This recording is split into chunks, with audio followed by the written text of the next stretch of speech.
hay una acusación constitucional en curso en contra del presidente Sebastián Piñera, que ya fue rechazada en la comisión revisora, pero ahora tiene que ir al Pleno.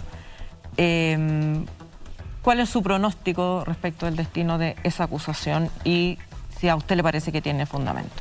Mira, la acusación constitucional, que es la segunda que se interpone contra la autoridad máxima de este país, la primera fue por su grave responsabilidad política en las sistemáticas generalizadas y graves violaciones de los derechos humanos desde el 18 de octubre de 2019, la que fue rechazada en la Cámara, ¿no es cierto?, por los clásicos arreglos políticos que se hacen.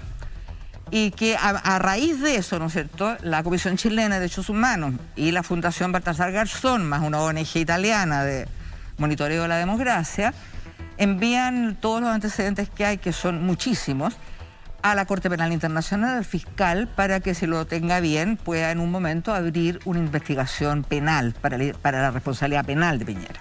Esta acusación está fundada, la de hoy, la que se va a empezar a ver mañana en la Cámara de Diputados, y que hay esta comisión, como usted decía, fue declarada inadmisible por la comisión que se formó. Sí.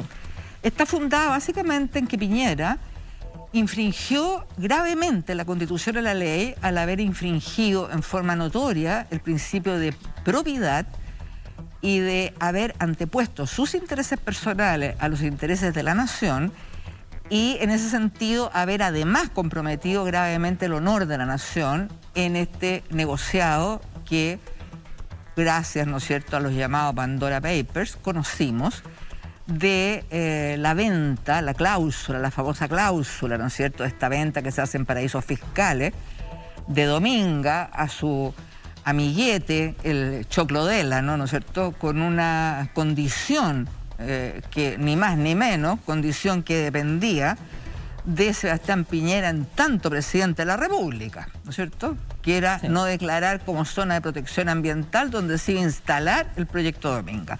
Ahora, todo esto, Alejandra, tiene una historia. Esto no es un hecho aislado en la vida política de Piñera, es la reiteración de una conducta permanente en su vida política, permanente. Yendo no muy atrás en este periodo, fíjate que lo que ocurre con Exalmar.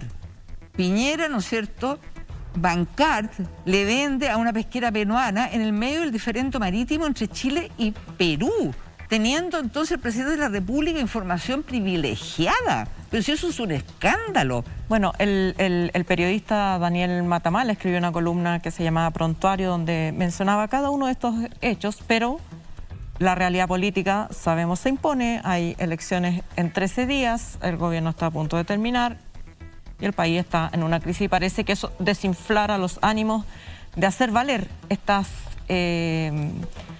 faltas a la probidad del que se le acusa. Mira, yo creo que la mínima ética política hoy día de quienes integran la Cámara de Diputados, de la llamada oposición, es aprobar esta acusación constitucional, y creo que hay diputados también del oficialismo que entienden perfectamente que el agravio y a la legitimidad democrática que ha hecho la conducta de Piñera es insostenible. Es insostenible. Y Piñera simboliza el abuso de la élite. Eso es lo que Piñera simboliza. Por lo tanto, que la acusación constitucional se apruebe, como así lo espero yo que va a ser, porque está con fundamentos, como te decía, pero muy sólidos, que por lo demás la acusación constitucional es una herramienta de fiscalización que tiene la Cámara para hacer efectivas responsabilidades políticas, obviamente. Bueno, es muy sólida, y espero, como te digo, que por responsabilidad ante sus electores, responsabilidad ante el país, por responsabilidad y por ética, esta acusación constitucional se apruebe y no estemos nuevamente, te fijas, con calculadoras miserables en la mano, sacando cuentas absolutamente enloquecidas y delirantes, porque cuando empiezan a sacar esas cuentas, se meten en una especie de burbuja, en una especie de espacio virtual, en el cual la realidad del país no existe, no la ven. Entonces, sería, digamos ya que estaríamos estirando hasta en extremis. Sería ya, te fijas, el baldón final para el Congreso. El baldón final, no hacer efectiva la acusación constitucional contra el mayor símbolo del abuso en este país. Diputada, hay un hecho del que estaba hablando Alejandra que es muy decidor y que es muy clave en esta historia. La investigación de los Pandora Papers relativa a Sebastián Piñera y la mina Dominga la hizo Alberto Arellano de CIPER y Francisca Skognish de la BOT. Ellos entregan el original del contrato firmado en las Islas Vírgenes Británicas. Y en la entrevista, creo que en la segunda, no sé si en el Mercurio, en la segunda, no me acuerdo ahora, el fiscal que hizo esa investigación y que tenía mucho poder en su época, Manuel Guerra, dice textualmente que ese contrato nunca lo tuvo a la vista cuando sobreseyó el caso. Es decir, ese contrato con la cláusula que sabemos, el original firmado, nunca estuvo a la vista, por lo tanto, es un antecedente nuevo. ¿Eso también lo pueden pasar a llevar y no mirarlo y no verlo? Bueno, la Fiscalía Nacional, que no se caracteriza en general por su diligencia respecto a los conflictos de interés del gobierno, respecto a los actos de corrupción, lamentablemente tampoco respecto a las violaciones de derechos humanos, ha designado una fiscal de mucha responsabilidad para iniciar una investigación penal por cohecho, soborno y otros delitos que aparecieren, precisamente por esta denuncia de los Pandora Papers y por este contrato, digamos, que se firma, ¿no es cierto?, en los paraísos fiscales. Se abrió, yo tengo esperanzas en que se haga efectiva la responsabilidad penal, y tengo las mayores esperanzas, más que esperanzas, como te digo, tengo la casi certeza de que la responsabilidad política de Sebastián Piñera se va a hacer efectiva por la Cámara de Diputados. Y lo de la cuarentena, diputada, la cuarentena de Giorgio Jackson, ¿irá a alcanzar a volver? ¿Cómo piensa usted que debe resolverse eso?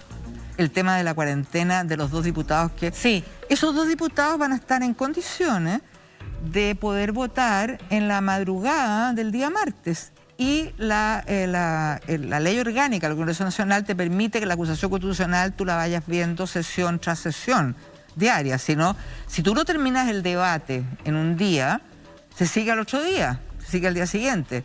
Son sesiones diarias. Entonces nosotros estamos confiados en que vamos a lograr que este debate se haga una sesión diaria y que los diputados que están en cuarentena y que se levanta la cuarentena a la 1 de la mañana el día martes van a poder votar. Bueno, diputadas, vamos a estar todos atentos a qué va a ocurrir el martes en la Cámara.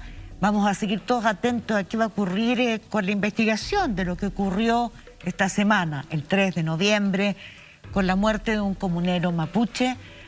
Y todos pendientes que en 13 días más tenemos que ir a las urnas, porque el futuro de todos nosotros está en juego. Y es importante votar, así que a cuidarnos porque el coronavirus sigue. Diputada, muchas gracias.